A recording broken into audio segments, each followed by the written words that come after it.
am your physics Aarti, Madhumita Mukherjee. I promise a better scoring in your physics. Question number 7 देखते हैं।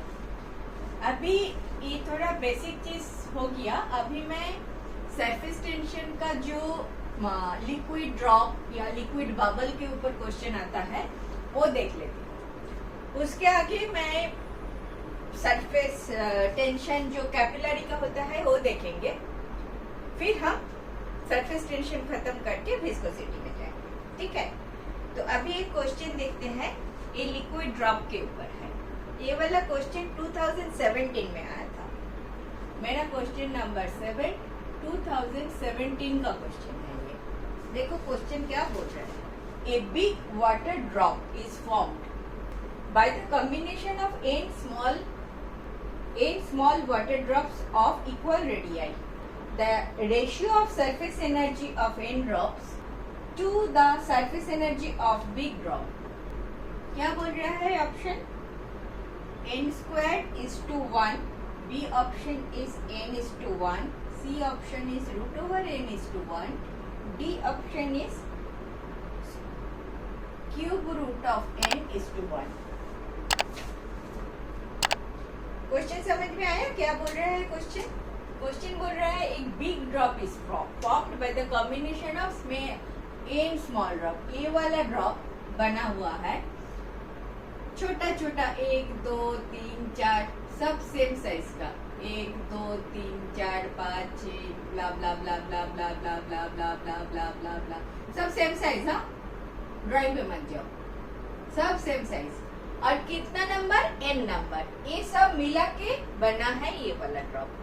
तो surface energy का ratio पूछा है, ratio of surface energy of n drops to the surface energy of big drop. ये जो n drop है, n drops का n सरफेसेस है और इसका एक ही सरफेस है। अच्छा, एक सरफेस है या 2 सरफेस है? क्या बोल रहे हो? ये वाटर ड्रॉप है, विद इन वाटर है, वाटर ड्रॉप है। तो ये जो सरफेस है, सरफेस के इस बाहर साइड में क्या है? एयर है। Surface is made up of water particles. बाहर के साइड क्या है? Air molecules. अंदर के साइड में क्या है? Water molecules. ए भी वाटर, ए भी अंदर भी वाटर, बाहर इज एयर, अंदर इज वाटर। तो इसका कितना सरफेस है? सरफेस मतलब जब एक से दूसरा मीडियम चेंज हो रहा है, दैट इज सरफेस।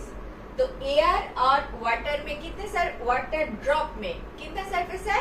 एक सरफेस है, नॉट 2। हाँ, एक सरफेस है। जस्ट बता देती हूँ, अगर ड्रॉप होता है, इसमें एयर है, इसमें एयर है, and this is just a bubble. Bubble का surface made up of water particles. तो ये वाला जो होता वो होता वाटर, और इनसाइड भी एयर, आउटसाइड भी एयर। तो कितना सरफेस होता? 2 सरफेस होता। ठीक है, ये सब बेसिक चीज कभी मत भूलना। तो इन दिस केस आपका सरफेस कितना है? एक सरफेस है। ये जो सारे छोटे छोटे ड्रॉप है, सभी में एक ही सरफेस है, लेकिन नंबर ऑफ सरफेसेस कितना है? n नंबर ऑफ सरफेसेस है। ठीक है, लेकिन इसका जो total mass of water and इसका जो टोटल मास ऑफ वाटर वो तो सेम है। n नंबर ऑफ ड्रॉप्स में जितना वाटर था वो ही मिला के तो ये बनाया, करेक्ट। तो इसमें टोटल मास ऑफ वाटर जितना था, इसमें टोटल मास ऑफ वाटर उतना ही रहेगा, ये पक्का है। ठीक है, तो हम ये क्वेश्चन करने के लिए और ratio of surface energy. Surface energy क्या होता है? सरफेस एनर्जी जब आप करोगे, सरफेस एनर्जी क्या होता है? Capital T, that is tension, surface tension into area. इस ड्रॉप का जो एरिया है उसके साथ सरफेस टेंशन मल्टीप्लाई करोगे तो सरफेस एनर्जी आ जाता है। तो इसका एरिया मान लो नहीं, कैलकुलेट कर लो। इसका टोटल सरफेस कितना है कैलकुलेट कर लो, T से मल्टीप्लाई करो, दोनों तरफ का सरफेस एनर्जी निकल जाएगा। धीरे धीरे करते हैं, पहले मास इक्वेट करते हैं। मास ऑफ वाटर सोचते हैं। ठीक है, तो एक ड्रॉप में कितना वाटर है? सपोज इसका छोटा है r रेडियस, इसका capital R is radius. R equal to radius of small drop and capital R equal to radius of big drop. ठीक है, इतना तो कोई प्रॉब्लम नहीं है. तो वॉल्यूम ऑफ स्मॉल ड्रॉप क्या है? Small drop equal to 4/3 pi r cube. Volume of one small drop, तो volume of n small drop कितना है? 4/3 pi n r cube. Mass of n small drop कितना होगा? 4/3 pi n r cube into rho. Rho equal to density of water. ठीक है, volume को water, volume को density से मल्टीप्लाई करोगे तो मास आ जाएगा. This total mass makes this water drop big drop. ठीक है, mass of in small drop is this. Mass of one big drop कितना होगा? 4/3 pi capital R cube into row. Now this thing, एक number and दो number must be equal. मास तो same है, conservation of mass तो destroy नहीं होगा. ठीक है, तो conservation of mass concept use करके हम बोलेंगे ये दोनों सेम है. तो थोड़ा सा ऊपर रब कर देते हैं, हमारा 1 और 2 इक्वेशन को इक्वेट कर देते हैं. ठीक है, 1 और 2 को इक्वेट करने का मतलब है 4/3 पाई n r छोटा r cube equal to 4 into rho equal to 4/3 pi capital R cube into rho. 4/3 pi निकल गया, इतना रहे, रो निकल गया. क्या रह गया? n equal to R cube by छोटा r क्यूब. ये वाला याद रखो, ये वाला इम्पोर्टेंट है. ठीक है, अभी क्या बोला है? अभी बोला है ratio, find the ratio of surface energy. Ratio of surface energy of n drops. तो surface energy of n drops, एक ड्रॉप्स का सरफेस एनर्जी क्या होगा? एक ड्रॉप का सरफेस क्या है? Surface of one small drop 4 pi r square. 4 pi r square, correct? इधर गड़बड़ मत करो. So surface of one small drop equal to this. तो सरफेस एनर्जी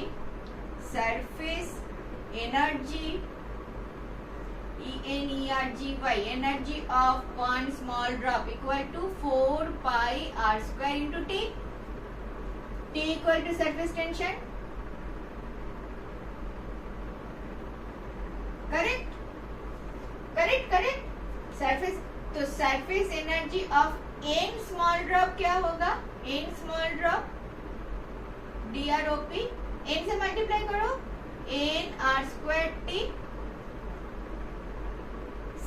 ठीक है, and surface energy of one big drop क्या होगा? बिग ड्रॉप होगा 4 pi capital R square into t. 4 pi capital R square is the total area into t. दोनों में surface tension तो same ही है, सेम लिक्विड है तो सरफेस टेंशन भी सेम ही होगा. इधर भी t, इधर भी t. इन दोनों का आपका रेशियो पूछा है. रेशियो ऑफ दीज टू पूछा है. किधर से मैं रब करूं?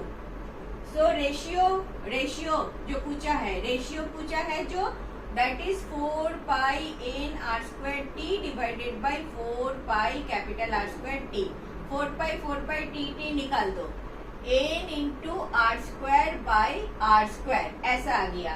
नीचे रब कर देती हूँ मैं, मेरे ख्याल से आप लोग लिख चुके हो. ठीक है, तो n का वैल्यू इधर करके रखा है, मैंने रखा है कि नहीं?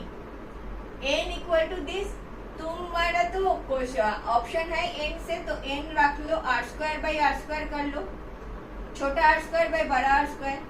आपको क्या है, n equal to capital R square by R square, तो छोटा आर स्क्वायर बाई बड़ा R square equal to 1/n है कि नहीं? Sorry, R cube by R cube, this is R cube था, R cube by R cube था ऐसा, ठीक है। तो r बाई आर क्या है, r by are is 1/n 1/3, तुमको स्क्वायर के फॉर्म में चाहिए, R square by R square equal to 1/n to the power 2/3, ठीक कर रही हो? इधर क्या आएगा, n 1/n to the power 2/3, n into 1 minus 2/3 equal to n into 1/3, n to the power 1/3, समझ में आया? n टू द पावर 1/3, तो रेशियो में बना रही हूँ, तो ये रेशियो क्या हो गया, n टू द पावर 1/3, 1/3 को हम ऐसे लिखते हैं 1:1, मैंने तो लिख दिया, मेरा ऑप्शन तो मिल गया, डी ऑप्शन करेक्ट ऑप्शन है। आपको समझ में आया? ये वाला पार्ट समझ में आया, ठीक से दिखाई दे रहा है?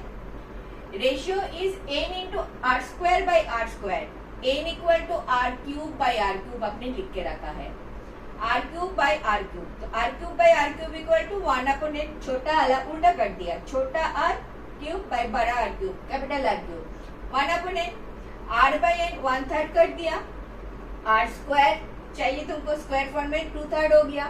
अब इधर क्या है, n है, इधर 1/2/3 n है, तो इसको ऊपर लेके माइनस कर दिया, सब्ट्रैक्ट कर दिया, 1/3 हो गया, 1/3 मतलब square cube root of n is to 1, तो ये ऑप्शन आपका सही ऑप्शन है।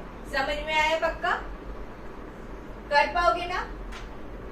मेन क्या किया, सरफेस एनर्जी के रेशियो बनाने का था, मास इक्वल कर दिया, जितना वाटर इधर है उतना ही वाटर इधर है, इसीलिए ये मास को वॉल्यूम इनटू डेंसिटी करके मास को इक्वल कर दिया, वॉल्यूम इनटू डेंसिटी करके। उधर से मुझे capital R and small R का relation in terms of n मिल गया। अभी सरफेस एनर्जी जब बनाने का था तब इसका एरिया चाहिए था, एरिया में क्या आता है, एरिया में आता है 4 pi r square, square term में आता है area is square term, volume is cube term, गड़बड़ मत करना, दिस इज क्यूब टर्म, तुम जब वॉल्यूम करोगे तब वो हो जाता है स्क्वायर टर्म में, ठीक है। तो ये इनको स्क्वायर टर्म में लेके पुट करोगे और इतना कैलकुलेशन करोगे तो आपको रेशियो मिल जाएगा, correct. Next, Thank you for watching. Last 20 years of questions I have explained like this. If benefited, do watch.